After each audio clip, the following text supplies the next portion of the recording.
there, everyone, and welcome back to another episode of Eric's Drink Whiskey. Miller here, flying solo, celebrating St. Patrick's Day by drinking an Irish single malt. This is Connemara Peated single malt Irish whiskey. It is peated in the sense that an Islay is using a fire made of burning peat to dry out the malted barley.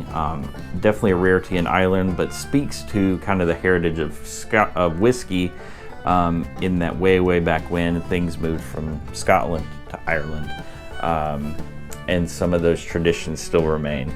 The kind of cool thing about this one that I think is a little off the wall is the distillery is in County Louth in the far northeastern corner of Ireland, right up under Northern Ireland. But it's named for Connemara, which is on the entire other side of Ireland. So not that it's a big place, but we're talking two different kind of places there.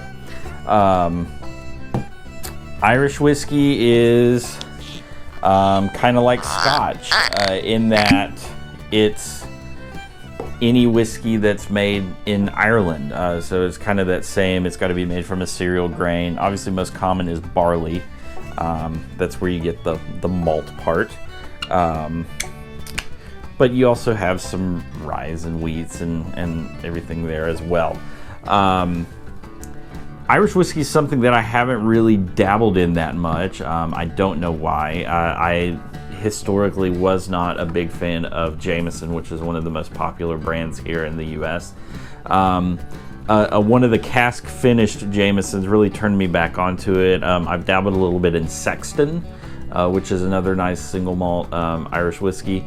And then of course Connemara has been my go-to for quite some time. I really enjoy it. It's kind of that marriage of that smoother Irish whiskey profile with some of that nice smokiness that I like from an Islay Scotch. A lot of Irish whiskeys are triple distilled. So you're stripping out more of those kind of flavor compounds from the barley. You lose some of that earthiness, that more graininess, and get a more clean, crisp flavor. To each their own. That's just not been something that's been part of my profile. But I also used to not drink bourbon at all, so taste can change. Off the bat, we're looking at kind of a lighter spirit than you would expect from a whiskey. This looks more like a kind of an Islay Scotch. Again, whiskeys over there across the pond, they can use caramel coloring if they choose. I don't know that...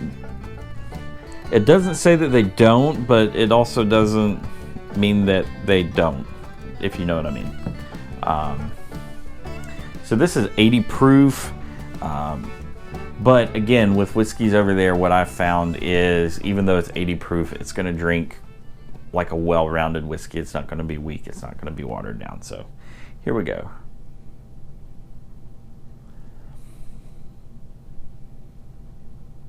Get that nice maltiness right there on the nose. I'm reminded more of a Speyside kind of Scotch in that maltiness, kind of that more of a pear note, and then that nice smokiness from the peat. Not too much brine. I think like with Ardbeg and Lagavulin and Caol Ila, where that brine comes from is not that it's being aged by the ocean, it's that peat, the peat moss is growing there by the ocean and soaking up those the salt air and those compounds in the soil as it turns into peat. But this just smells like a dream. Absolutely delightful nose. Cheers.